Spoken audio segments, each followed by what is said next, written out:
Welcome back to Inside Scoop. Yeah, that's a bit of a different intro than usually what you heard, but since we're starting back up for the summer, I guess it's time for a different change. So, once again, this is the show where we go behind the brain and inside the mind of today's most ambitious entrepreneurs, founders, and innovators. Today's guest is Michael Reed II, who's quickly becoming one of the rising names in corporate aviation. He's the founder of Avera, an aviation group focused on aircraft sales, acquisitions, and he's building a reputation in an industry that is traditionally dominated by decades of experience and long established relationships. But what stood out to me was about Michael isn't just the business side, it's a mindset behind it. From documenting his journey publicly to openly talk about patience, credibility, and long term execution, he represents a generation of entrepreneurs approaching legacy industries like corporate aviation in a completely different way.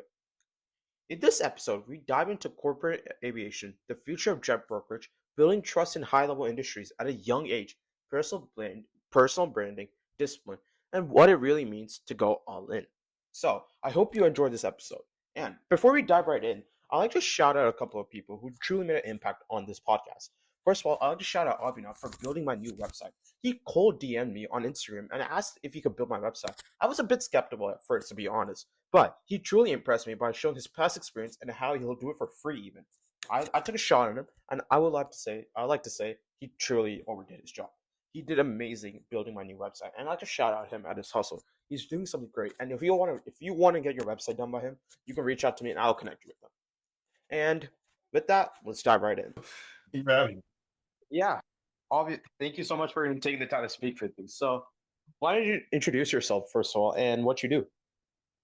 For sure, yeah. So my name is Michael Red. I'm the founder of Avera, and basically what we do here is light and mid-size. That's like our specialty, light and mid-size transactions, jet transactions here in the United States. Not really doing anything international yet, but 18 years old, just got into the industry about a year ago. Fully immersed in the industry about a year ago, and yeah, just trying to make history. Yeah. So most 18-year-olds I know never even know what the private jet industry is. Can you explain that Right. a little bit? The industry? Yeah, right. I want to know a bit Yeah, more I about it. mean, it's highly complex, highly relational. When I didn't really know you could sell private jets until about a couple years ago, or until about a year or two ago. So it's kind of crazy how things kind of changed. But yeah, highly relational industry, man. It's not one of those things that AI can just fix. One of those things I was trying to do is, trying to fix it with AI and some of the fragmentation, but it really just comes from relationships, man. Not really about what you know, it's about who you know. You probably heard that Yeah. before, but yeah, man, it really just comes down to grit, grind, perseverance. How long are you willing to hear the word no before you decide to either quit or keep going? So that's kind of what the industry is in a nutshell, man. Full of opportunity, though, I'll tell you that. So what exactly is the industry about? Is there like multiple different fields you can enter in the aviation space, or is there like one certain path you can take? Yeah, so I mean, the main thing that people resort to in this industry is being a pilot, Hmm, being a corporate pilot, or just an airline pilot. That's the hmm, that's the the natural pathway, an airline pilot. And I think everybody hmm, wanted to be an airline pilot when getting into aviation at some point. You don't just wake up and say, "Hey, I want to get into sales." You want to be a hmm, pilot. And that's honestly what a lot of people think what the industry is about is just being a pilot, but there's a lot more to it. hmm, There's flight attendants, hmm, right? There's MROs and maintenance facilities, so you could be somebody who's a mechanic, hmm, technician. Um, then there's the office jobs, right, which is the brokerage, the sales. hmm, Aircraft management's another one. So Part hmm, 91, which would be hmm, just managing it yourself and not putting it hmm, on, a charter certificate. Or hmm, there's, Part 135, which would be those are the two main ones. Part 135 is hmm, where you put it on charter certificate and hmm, charter the aircraft out. So, hmm, and then I mean, there's a lot more to it too. I mean, you got marketing, hmm, obviously, hmm, and then you have the software side of things. So it's just a lot of different things you could do. hmm. So how does an 18-year-old break into this business in the first place? Like there has to be like some path of progression. Walk me through your earliest stages to now. Yeah, that's actually a good question. So, I mean, really, it started at 15. Hmm, A little bit about my background is, somebody I played basketball my whole life. I played sports, hmm, and there was a lot of pressure to play basketball and continue to do that. But I hmm, decided that it wasn't really in my best interest to continue, and so, I remember reaching out to my my now mentor hmm, at 15 years old. mm, cold email. Just emailed him saying, "Hey, don't know mm, what I'm doing, but I can tell you what certain types of aircraft are. I can point them out in the sky. I just want to know how the industry works. Can you help mm, me out?" And he took me under his wing, and for 2.5 years, mm, 2.5 years, I was under, shadowing under him and a couple other guys, doing, mm, just really learning the ins and outs of the aircraft sales industry, mm, charter management, mm, FBO operations, so the private jet terminal operations, maintenance, mm, that type of stuff. And so mm, then I decided, you know what, I'm gonna bet on myself, take a risk, mm, and decided to start my own brokerage. But mm, I don't recommend that people just go out on a whim and start their own brokerage at mm, 18 or whatever. I don't. mm. Okay. So for someone who does not know I think you anything cut out, about, man. oh, You cut out. you got me now? There you go. Yeah. All right. So for Yeah, I got someone you. I got who, you. yeah, for someone who knows nothing about the jet brokerage business, what exactly is it? Like, could you explain it like in a couple of simple sentences? I mean, yeah, the brokerage business itself, like I said, is highly relational. Mm, One thing that people don't really get is that it's very slow. mm, So I know a lot of these people that are listening have probably, seen some of these TikTokers and Instagram mm, influencers making quick money, those get mm, rich quick schemes. mm, Being an aircraft broker is not one of those. You're mm, going to be waiting a long, long time to mm, make a good mm, amount of money. But when you do make that money, mm, it could be life changing. So it's really about, it teaches you a lot of patience, mm, again, perseverance, but mm, the game is really about who you know. mm, When it comes down to the nitty gritty of when you mm, go and do a pre-buy, make mm, sure you have some maintenance guys with you mm, or kind of advising you on what to look for. mm, When it comes to the aircraft delivery, you gotta make sure you have ferry pilots. mm, So it's all about, like I said, who you know. And I keep going back to that really. So that's really what the game's about, mm, in a nutshell. But mm, you can sell aircraft from helicopters to turboprops or piston aircraft. So they have mm, one or two engines, mm, that are not covered by an actual shell. And then you also have the turbine engines, mm, aircraft, the ones that I sell. So mm. Okay. And what do you think the biggest misconception is about the airline, the private aviation industry? biggest misconception. That's a really good question. I haven't really thought about that actually.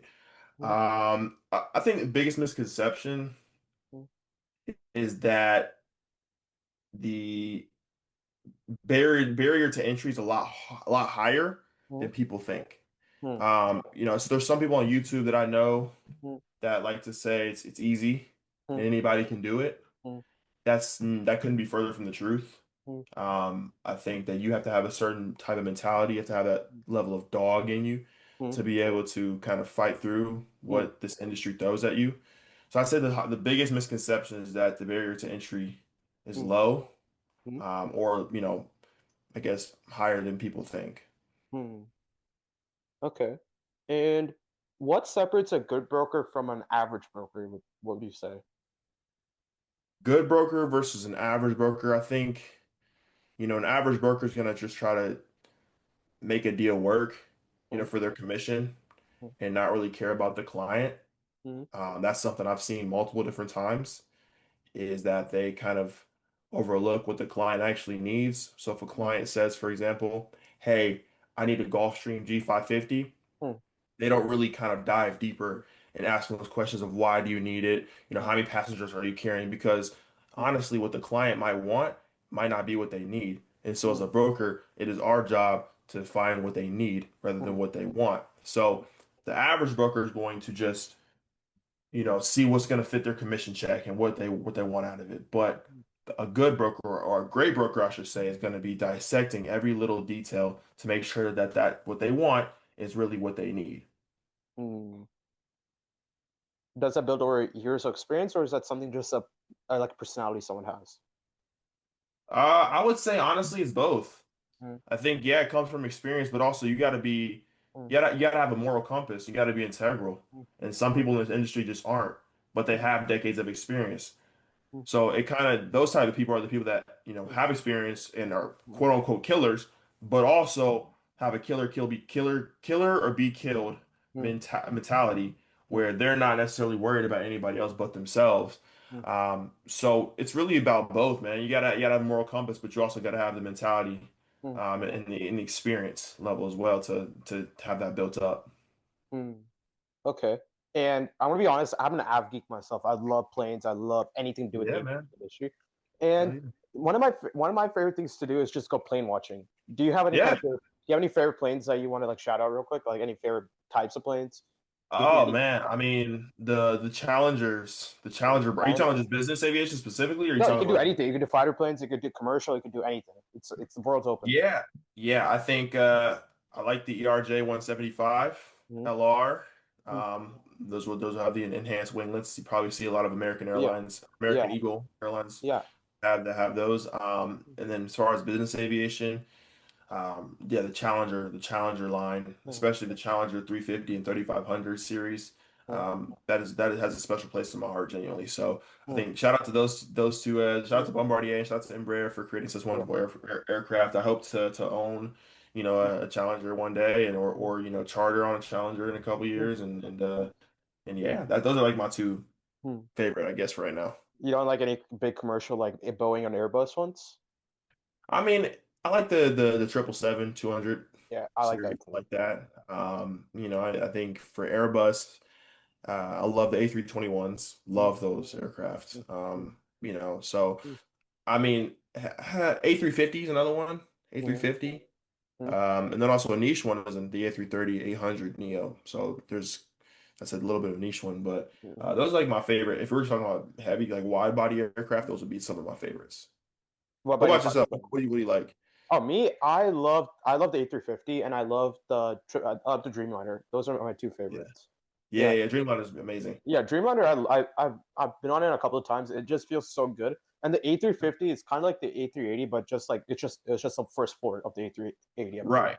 Yeah, I I mean, like yeah, it. it's like the next generation. Yeah, I like it. It's like really comfortable. It's kind of like they kind of I think they were trying to compete with the Dreamliner. Airbus trying to compete with them, but it's really good. I like both. Yeah, they're both. I mean, I think they're both evenly matched in a sense. Hmm. They're really, Yeah. really, really cool. Okay. Moving on. So you talked a lot about connections, and Yeah. you said that it's about who you know, not what you know. How do you build those connections with executives from who are much older than you? And usually, if they see someone younger than you, they don't think that you're just talk. You don't do anything. How do you prove your work to them? Honestly, it just comes from showing up every day. And I Mm, think that there's different ways you can show up every day. For me, when I first started, I took it to LinkedIn. I mm, think LinkedIn's becoming more of a prominent presence, or having a more of a prominent presence, social media space, especially for younger entrepreneurs. mm, mm, I think that was a gateway for me. I think that mm, the more I posted on LinkedIn and the more people engaged with my content, the more relatable it yeah, became. And the more experience I got, the more the people started to listen and actually take me a little bit seriously. Now, again, it's not all talk. So yeah, it also means you got to show up every day, whether that's with, your effort and how you're approaching every single deal, mm, speed, mm, and agility, mm, physic or what's it called?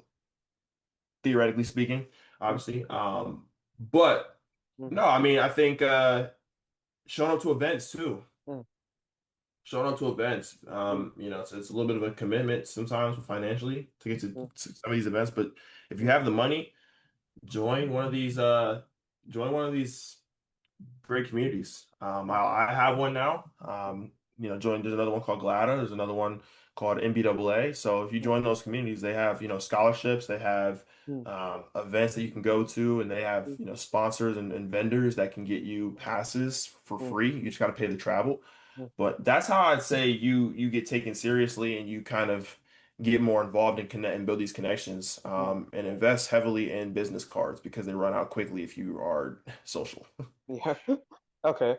And I want to talk about you building Avera. So, how does Avera actually make its money? Well, I mean, we're just like every other brokerage, with obviously a couple of different twists. But Mm, how it started really was just doing off-market deal network. So what that mm, was looking like was, kind of doing the finder fees type of structure. So kind of facilitating transactions between um, the broker on the buyer side and the seller broker. So mm, really just connecting supply and demand, and then mm, collecting a finder's fee, mm, whether that's a flat rate or that would be a percentage up to 1% or mm, half of a percentage. So now I've kind of transitioned into from doing that, I've kind of transitioned into more of a broker role and Mm, trying to actually be more direct with mm, the clientele on either side. And I've been fortunate enough in the past month or so to get some of those opportunities. So, mm, just kind of building off of that. So that's really what Avera is in a mm, nutshell. It's really just a brokerage kind of like everybody mm, else, mm. commission-based structure. Commission based. What's the most expensive aircraft deal you worked on or you've been involved with if you're talking about commission based? Mm, well, we were really so Gulfstream G700. Mhm. Oh, I It's love that car. I was involved with the transaction. It was a non-exclusive agreement. They had, they were looking to get it off by summertime, so around now or a little bit later in the month, or next month. Mm, We almost got it to where we were about a day off from LOI, mm. letter of intent, and somebody ended up snatching it from us, and so I Oh, wasn't able to make the commission, obviously, or, mm. or get the deal done. But that was the biggest transaction I've worked on, which I think that was around $85 million, 85.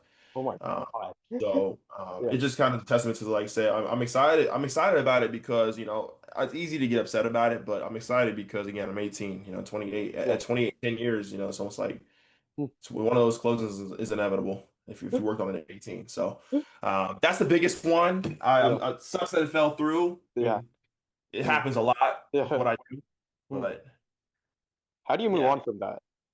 I How would do be how do I what? devastated if that happened to me. Like, how do you move on from such a big loss? I mean, man, it's almost like if a shark stops swimming, it dies, right? So Yeah. for me, it's always about having something in motion. Mm, I always have to have something in motion because if I don't, then I have no chance of making money. mm, So you always want to have an aircraft that you have in inventory, or you always want to have something that you're moving around, mm, for different clients and whatnot. Or you always want to have a direct client mm, that is a potential buyer. So for me, that's kind of how I think about it. I'm also kind of about the people I'm close to kind of they say I'm optimistic and almost unrealistically optimistic. mm. But you have to be in this broker space Yeah. because if you're not, then you're going to lose and it's going to be very, very hard to move on from such a loss. So Mm, for me, just keep going, man. Keep mm, going. mm, Eventually one of those things will close. And again, I'm only 18. There's yeah. not many. I don't think there's nobody on this planet Mm, that's doing G700 deals at 18. yeah. That's, I think, the best advice I've got so far. And just keep going. You said what? I think that's a really good piece of advice. Just keep going.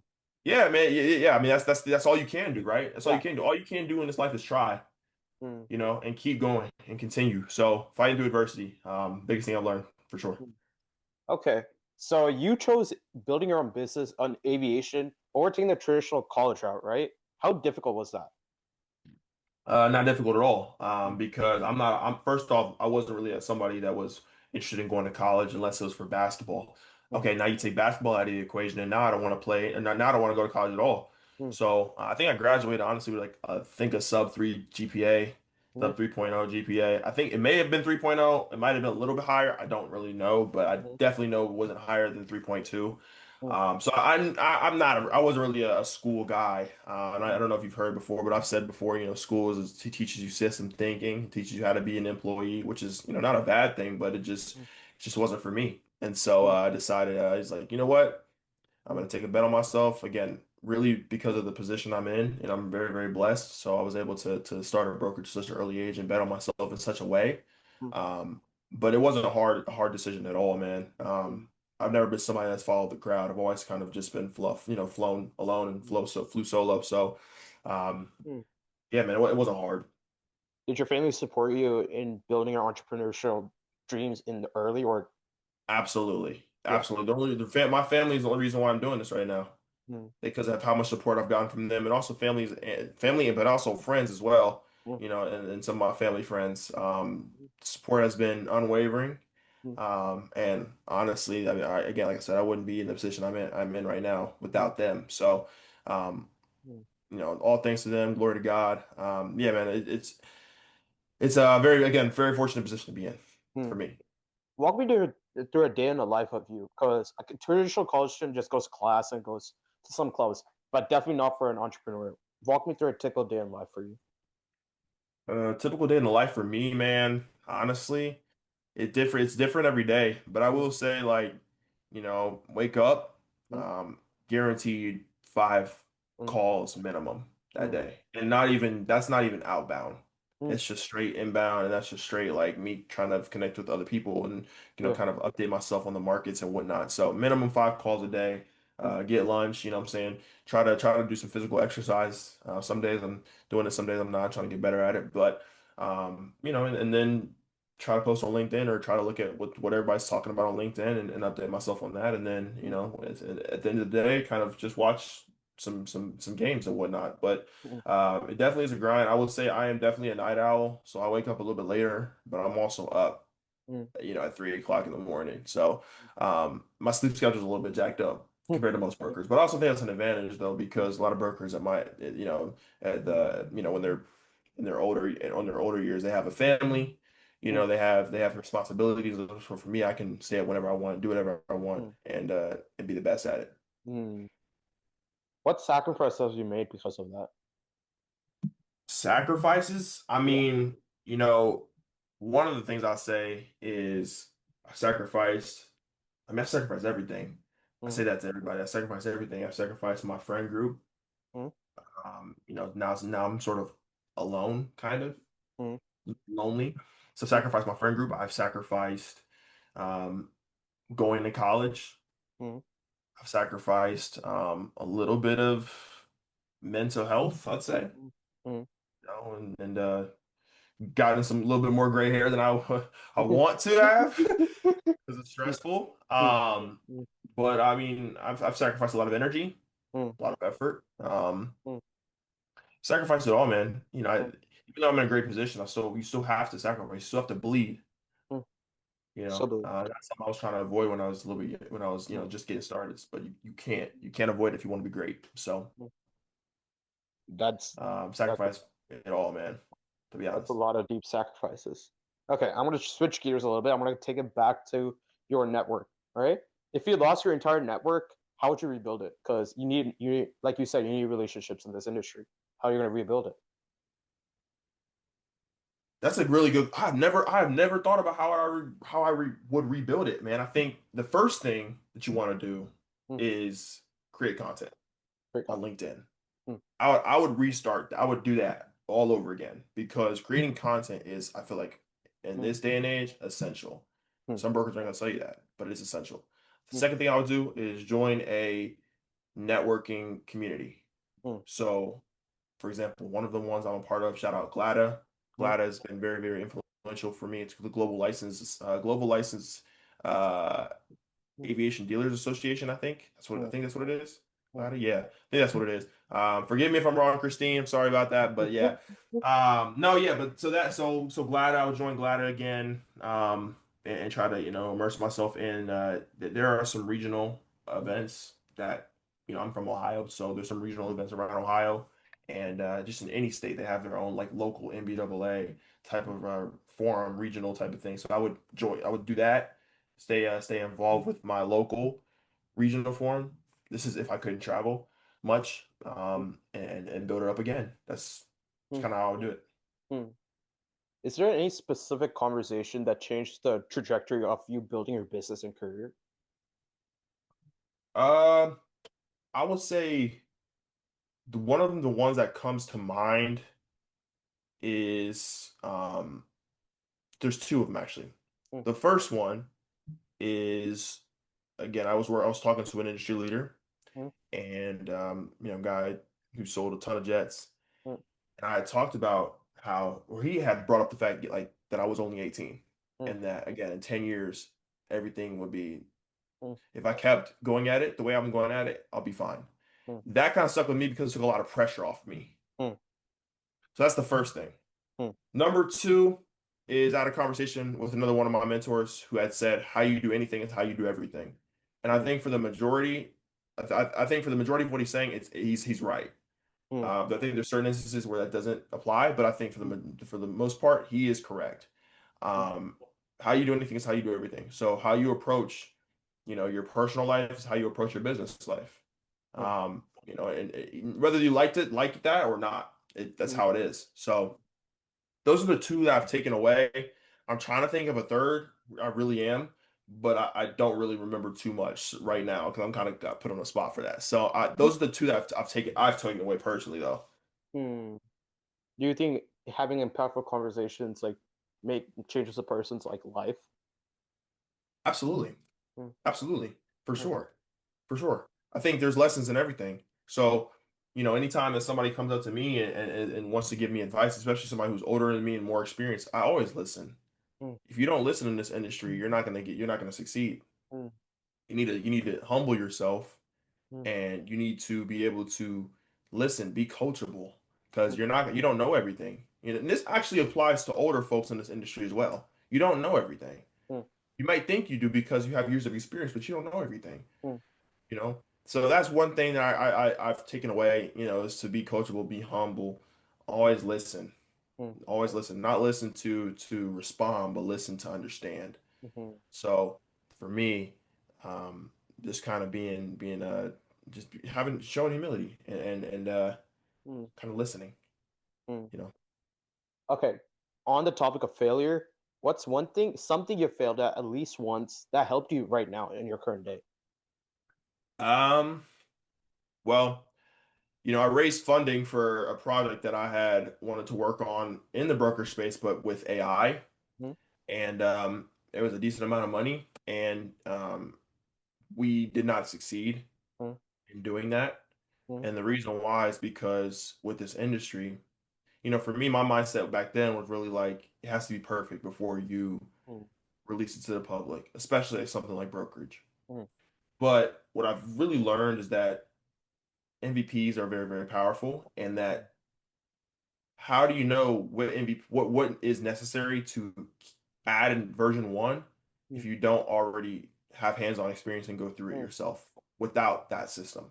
Hmm. So I feel huge, Hmm. huge in creating this AI algorithm for Hmm. aircraft sales. That's my biggest failure to date. Hmm. It's a big loss, but I've learned to Hmm. you need to be hands-on. You need to be in the mud.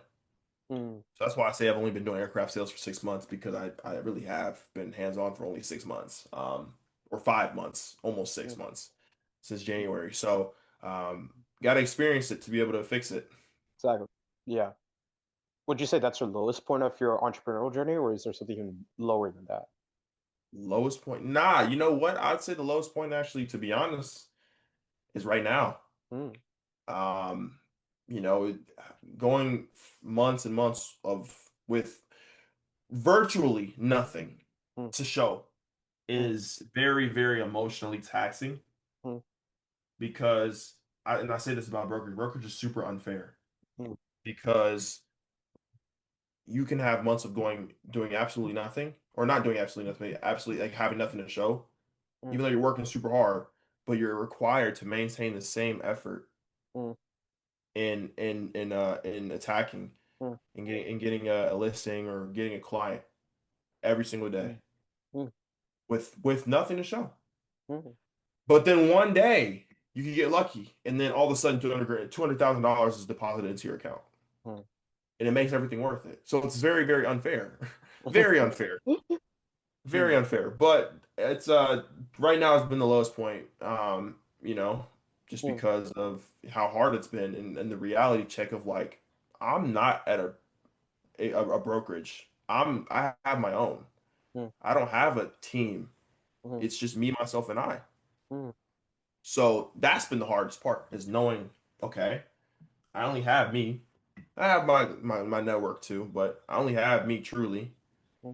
Um, and I'm the only one that's representing me. Hmm. No one's gonna come save you. That's that's really deep, and I understand now. Like it's a slow industry, like you said before. Yeah. Slow. So Hmm. like that's why I said you always gotta have something in motion. Because if you Hmm. don't, you're gonna die. Yeah. Yeah. All right. I'm gonna switch gears to now about the industry in general. So usually when people travel, they usually do commercial airlines, and they book during like what we say is the highest peak for the private industry. Like for a commercial, it's like during the summertime, during the holidays, like stuff like that. Is it does it vary like the same in the private industry, or is it different?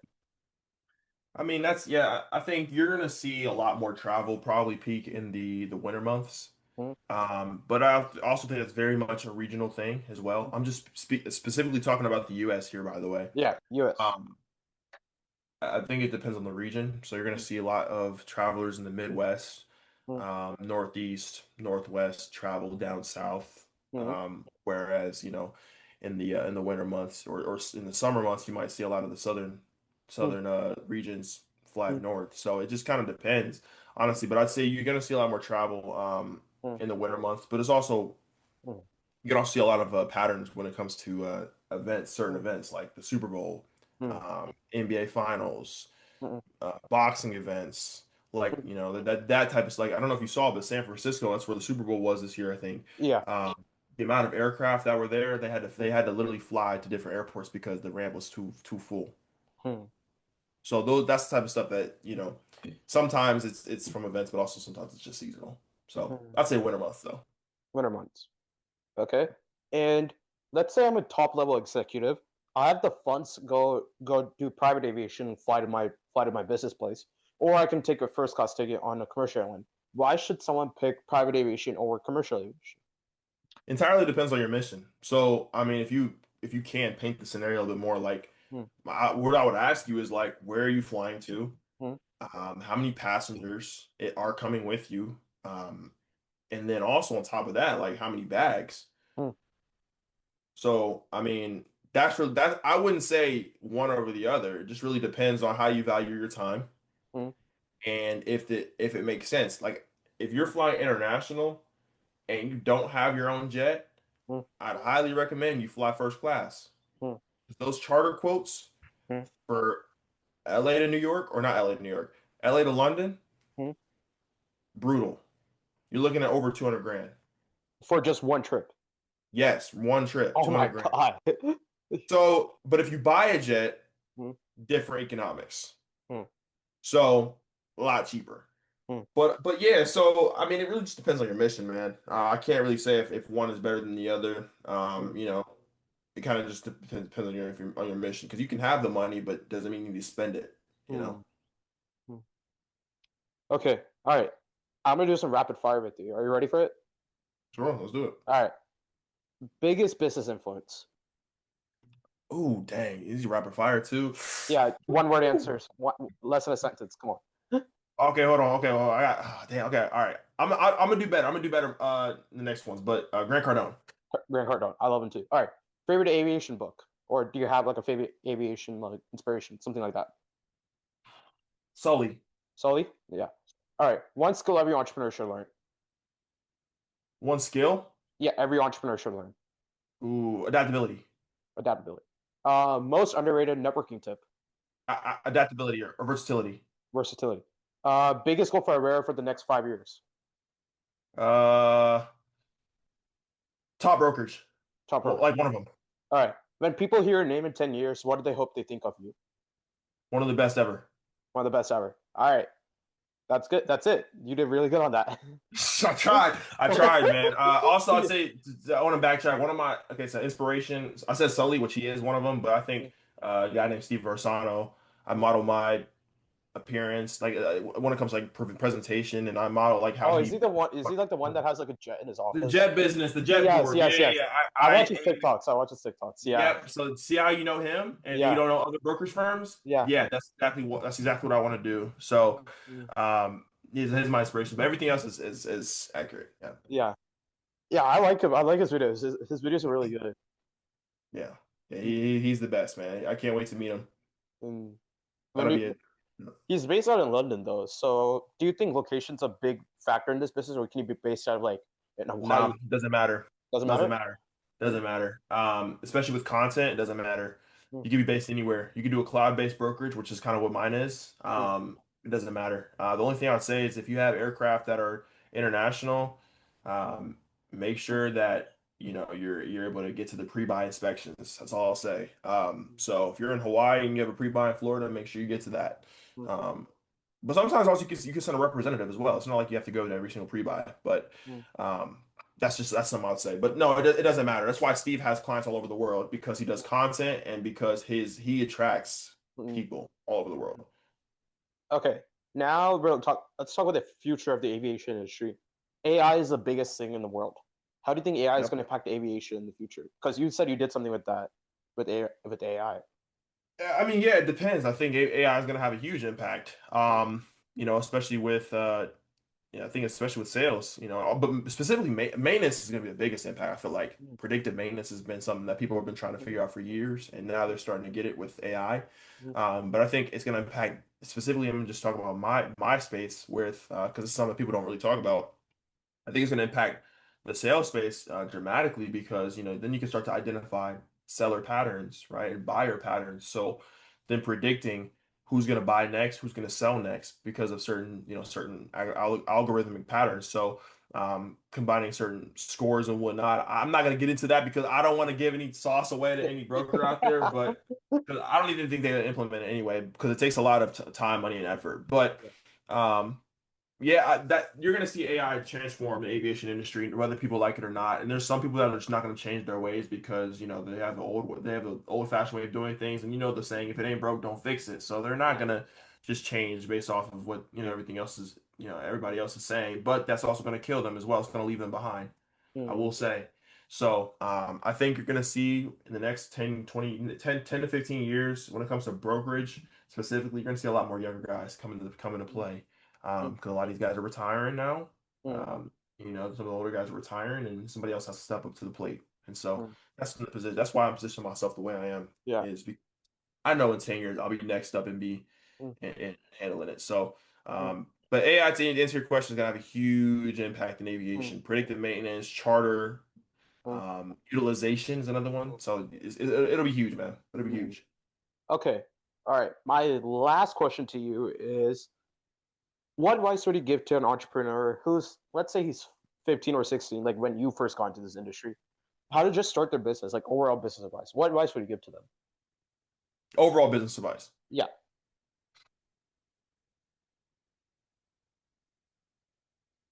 Man, that's a good question. You might have to edit out the space.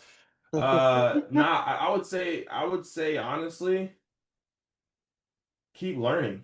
Keep Keep learning. learning. Mm, Never stop learning. mm, I think sometimes when we're young and entrepreneurial, we can get the big head and we can end up, trying to be bigger than we are and think we know everything. Keep learning. Stay learning. yeah. Stay hungry, Mm, and also enjoy your childhood. mm, Enjoy your childhood. That's something that a lot of entrepreneurs don't say. Enjoy your childhood mm, because it only happens once. yeah. And once you graduate, things are going to go very, very quickly. And Yeah. so just take the time to enjoy your childhood. Mm, Start a side hustle, sure, whatever, but enjoy your childhood. Make sure that you're not prioritizing, you mm, know, trying to make millions of dollars by 18 mm, over, being a kid. mm. That's Yeah. what I'll say. I think that's solid advice. And thank you, Michael, for taking the time to speak with me today. I really appreciate you. No, thank you, man. Thank you. It was Yeah, you awesome. gave me a I was lot of good honored. insights about this industry where I knew very little about, and you just opened my entire world up in this. I still don't know anything, man, if it makes you feel better. So I'm still learning every day, man. So it's just but it's an honor to be on the podcast, man. And I hope that, I can help inspire whoever your Yeah, listeners are and whatnot. yeah, And any way I can, yeah. Thank you so much for that. for sure. Yeah.